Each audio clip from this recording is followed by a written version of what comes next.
Republicans are so divided. In a statement, he said, "It's necessary to pick a candidate that can unite them." The announcement by the California Republican came as a shock to his colleagues, who say that McCarthy was an obvious choice. John Boehner has agreed to remain on as House Speaker until a replacement is found. Officials have identified the man that died in a small plane crash on Tuesday evening. 61-year-old John Prickett of Double Oak, Texas, was killed when his plane crashed near Chadron, Nebraska. He was traveling from Chadron to Alliance to meet with family. No one else was injured, as Prickett was the only person on the plane. The U.S. airman that helped stop the French train attack in August was stabbed last night in Sacramento. Spencer Stone is being treated at a hospital in the area and is in stable condition. According to an Air Force spokesperson, additional details are limited, but the case is being handled by local law enforcement officials. We've got another hero story for you. The Army veteran injured while trying to save lives during the Umpqua Community College shooting is out of the hospital. Chris Mintz was shot 7 times trying to stop the shooter. The 30-year-old left Mercy Medical Center today, a week after the shooting. 9 people died in that Umpqua Community College attack. The shooter killed himself after he was shot by police.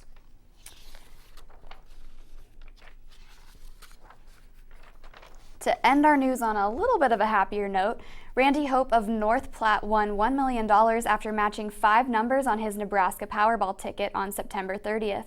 Hope and his wife say they are planning on remodeling their home with some of their winnings, but beyond that, they have no plans for the money. I can think of a lot of things, Erica, that I would spend $1 million on. Yeah, I think I could too. So if they need some help, definitely just send that money over, right? Oh, yeah. All right, guys, we'll be right back with a story on a cool new addition to campus. Stick with us. Hey guys, it's Drew from CC Underground. If you're on campus over the next week, be sure to look out for me because you will have a chance to be on TV for some on-the-spot trivia. Sort of something like this. What sport was recently removed from the 2016 Olympics? Chess. I've got no idea. I don't know. Is it like curling? Okay. We'll see you next Thursday at 5 o'clock. You don't want to miss this.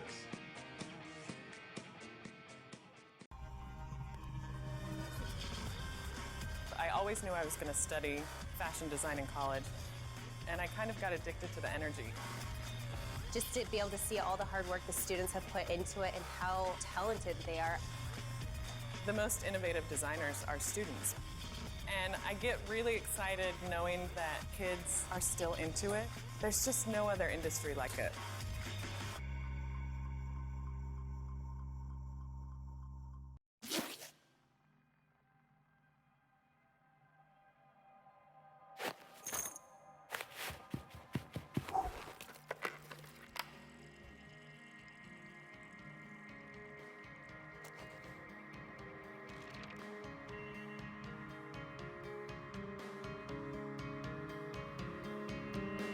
I'm Prince Mukamara, and I'm urging you to go to collegeboundnebraska.com to see if you qualify. Something new has popped up in the Lincoln skyline in the last few years. The Nebraska Innovation Campus is finally open for business. Joy Carey has the story for us. Innovation Campus is a researcher's playground. The idea? Create a place where businesses can partner with each other and students on new creative projects. We're really looking at a way to create a lot of unplanned collisions. So getting a lot of different people from very diverse backgrounds out here and experiencing the campus. Engel gets excited talking about Innovation Campus. It's part creative sandbox and part design collaboration. Businesses rent space here, and students come to work with the businesses through internships and classes. Meanwhile, the campus provides the workspace and cool tools. We also have just opened Innovation Studio in the building we're standing in on the lower floor. And that is a maker space that gives students and community members access to things like 3D printers, circuit board milling machines, equipment to do artwork with, so digital weaving looms, industrial sewing machines, and we combined all of that together for students just to come and create. We're in Nebraska's Innovation Studio, and I'm holding a violin that was 3D printed piece by piece in the printers behind me. The longest piece, this baseboard right here, took about 40 hours to print. The main man in charge at Innovation Campus is Dan Duncan. He says the campus will not affect tuition or fees, but students have to pay $15 a month if they want to use equipment like the 3D printer. Duncan says the goal is for students to use the equipment while working together with businesses. One example is how food science majors are working in the new industrial kitchens and partnering with ConAgra. The entire food science department has moved out here, including all of their classrooms. So anyone taking a food science class is coming here for their classwork. Innovation Campus tries to live up to its name. For one thing, it has a system that uses Lincoln wastewater to heat and cool the campus, and it has a robust recycling program. We've cut our carbon emissions from these buildings in half of what normal commercial buildings are. The idea for the campus started more than 10 years ago. The university broke ground 3 years ago, and this fall it opened to students. Today, Innovation Campus is having its grand opening to celebrate 372,000 feet of finished buildings. But Duncan says the public will have to wait for the final product. A lot of people don't understand how long it takes to build these buildings. We've got 380,000 square feet constructed out here, and we broke ground a little less than 3 years ago. So from a construction standpoint, we've been moving at lightning speed, but people hear about Innovation Campus, and we have the potential to go to 2.2 million square feet, and they say, well, when is it going to be done? And the plan is it will be done in 25 years. In the meantime, Kate Engel is working to get the Lincoln community involved with activities and projects already underway. We really have had a wonderful response to the campus and to any events or programs that we have out here. So right now, folks they are coming out to see what's happening. Wow, that seems like it's a long time coming, and it looks really cool. They had a lot of cool stuff out there. A couple of the reporters went out and took a look around, got a tour. A lot of cool things going on. It seems like it. So most people know where it is, but for those maybe who've been living under a rock, where exactly is Innovation Campus and how can you get there? Well, Innovation Campus is on the old State Fairgrounds, north of City Campus by the Devaney Center. When the State Fair moved to Grand Island a few years ago, the university bought the land, and that's where it is. All right. And will there be buses taking students there for classes? Yeah, it's like the same between City Campus and East Campus. There's a shuttle. Now there's a new route that goes to Innovation Campus. All right. And I did hear something about meters, parking meters. You can't pay with cash. Is that right? Yeah, that's correct. You have to pay on an app through your smartphone. Just another way of innovation. Very innovative. Thanks, Joy. You're welcome. Wow, that is such a cool thing we have right here on campus. Thanks, Joy and Bailey. It's time now for our series on student rights and what students need to know and be aware of. This week, reporter JC John looks at sexual assault. As a student at the University of Nebraska, there are certain rights to which you are entitled. This week's feature highlights your rights about sexual assault. Right here on the University of Nebraska's campus, between the library and the Union, sits the Canfield Administration Building, home to Title IX Coordinator Susan Foster.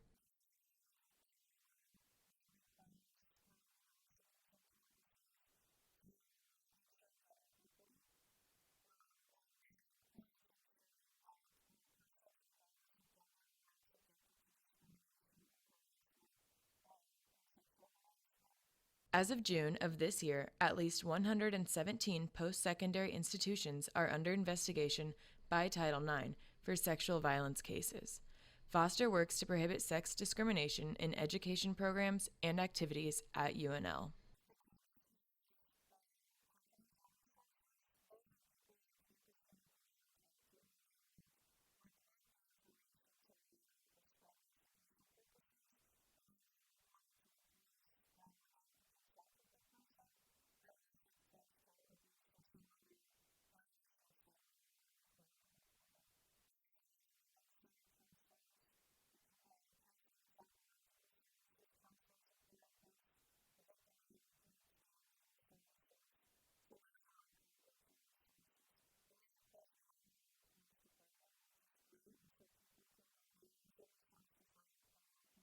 The University Police Department is also an asset for students who have been a victim of sexual violence.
All of this comes on the heels of a sexual assault that was reported at a dorm on campus just a few weeks ago, the second reported case this year. Since then, UNL has taken steps to prevent sexual assault, including requiring students to complete an online program geared toward understanding and preventing sexual misconduct.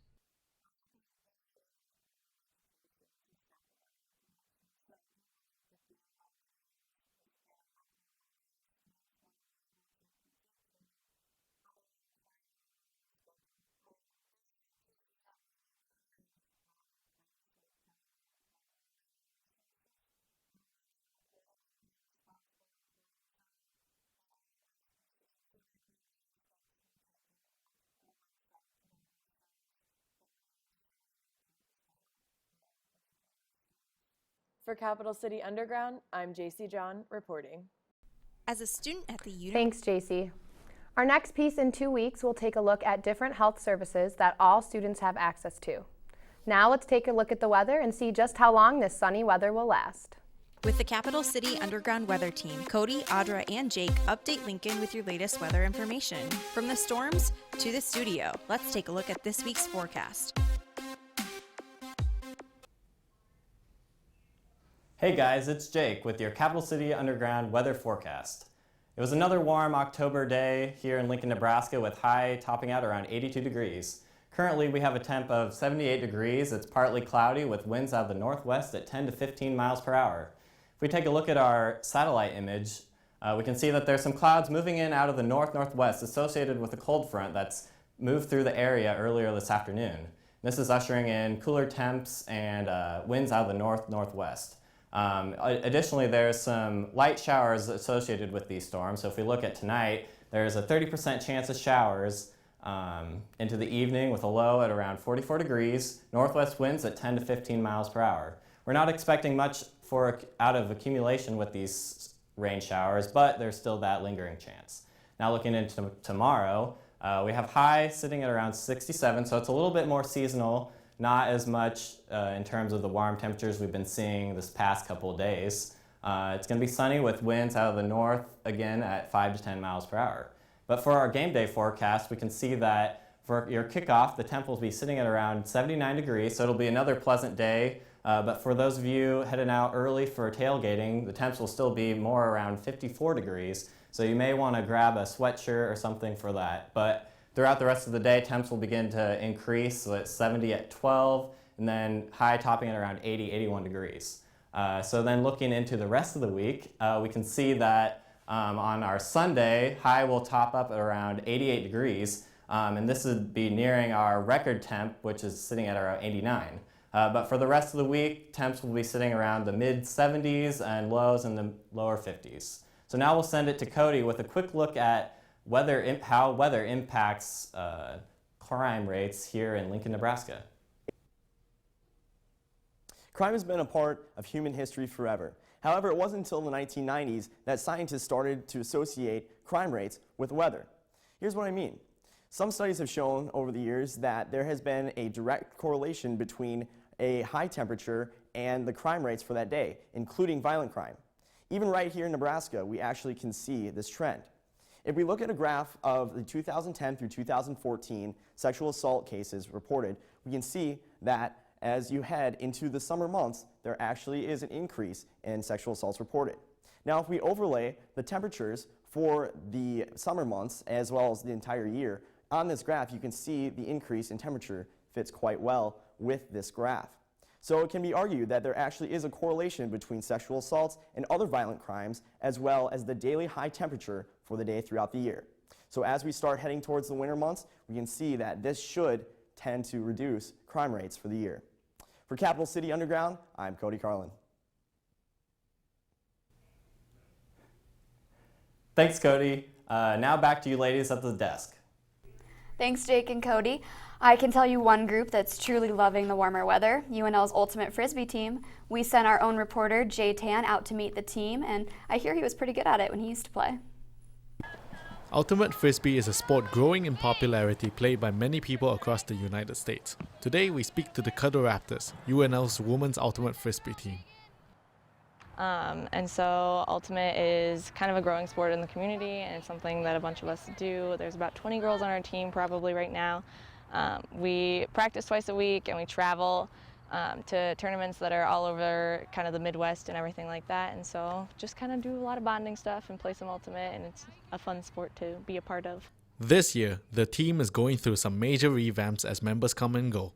I'm excited to see us grow. We lost a lot of good players last year, but we also have a lot of players here again and coming in as rookies. And I'm really excited to see the love of Ultimate grow and just the friendships that we'll have this year. I'm excited about all of that. The team had recently participated in a tournament with new members, but that didn't affect their performance. We had our first tournament. We weren't really sure how it was going to go or anything like that. We had a lot of new girls that were just learning, and I was amazed at they were laying out and diving for the disc and just really being really prominent on the field, and they were taking over on the field, and it was really just exciting to be able to see them doing that.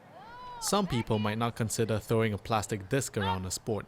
However, on August 2nd, Ultimate Frisbee was officially recognized by the International Olympic Committee. The Caddo Raptors' upbringing is largely owed to their coach, Emily Langland, who formed the team in 2010. I'm excited. They pick up on things really quickly. The team has now had an established foundation and an established culture. So it's not so much that we're taking a lot of time to make sure that people are showing up for numbers or being good teammates.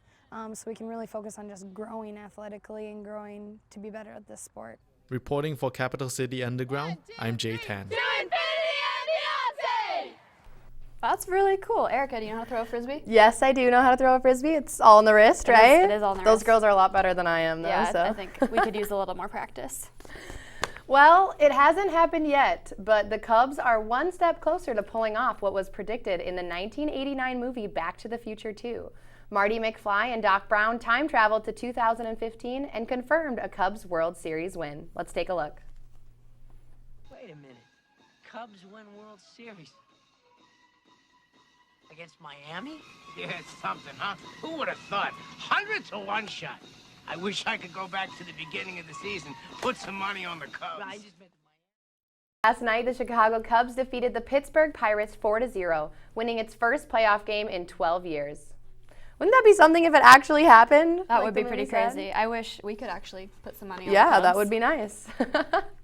Today, Capital City Underground's John Hansen is checking out a new art feature on campus.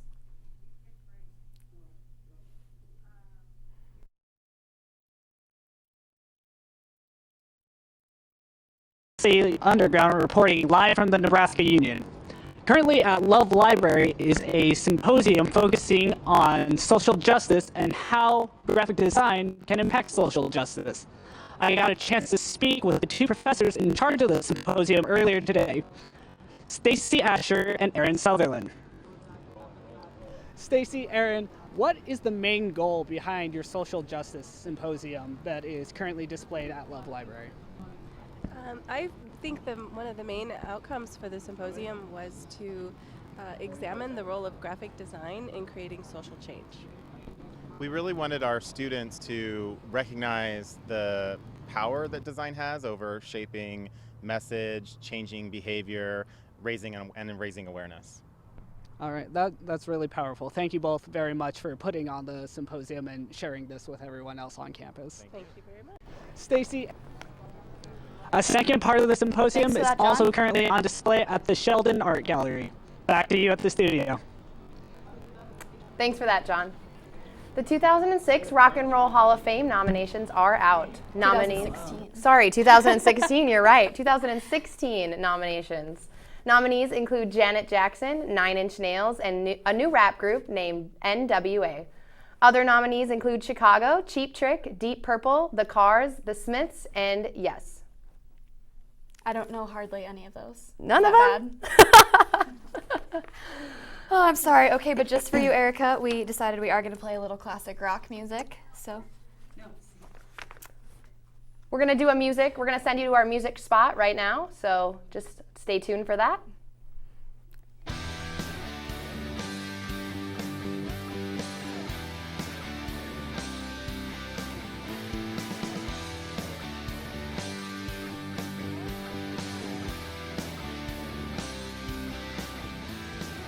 Music is accessible everywhere nowadays. It's all over the internet, it's on your PlayStation, your Xbox, and even your own TV now, which makes it very hard for people to realize what they have here, right here at home in Lincoln. We have a community that's thriving with live local music. And here at Capital City Underground, we have a sneak peek for you of what's available.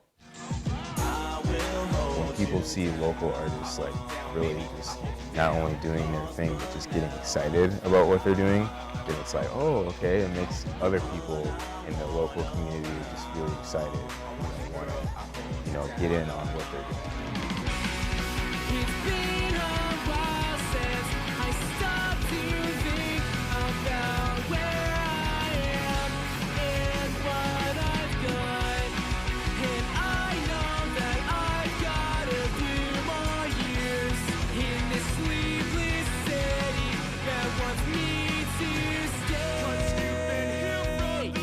Any live music, including local music, it's just cool, and you can go to a show and really connect with all the people that are there, as well as the band, on a level that you wouldn't usually connect with people. It's kind of almost a spiritual thing, in that you're all there for one thing and enjoying it, and it's all a part of one big experience.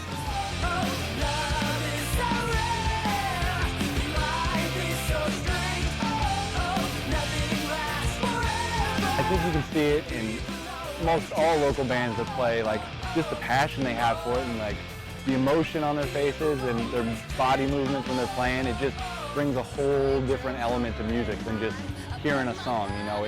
It like makes you feel just like energized, and you can relate better to the music than if you were just listening to it through headphones.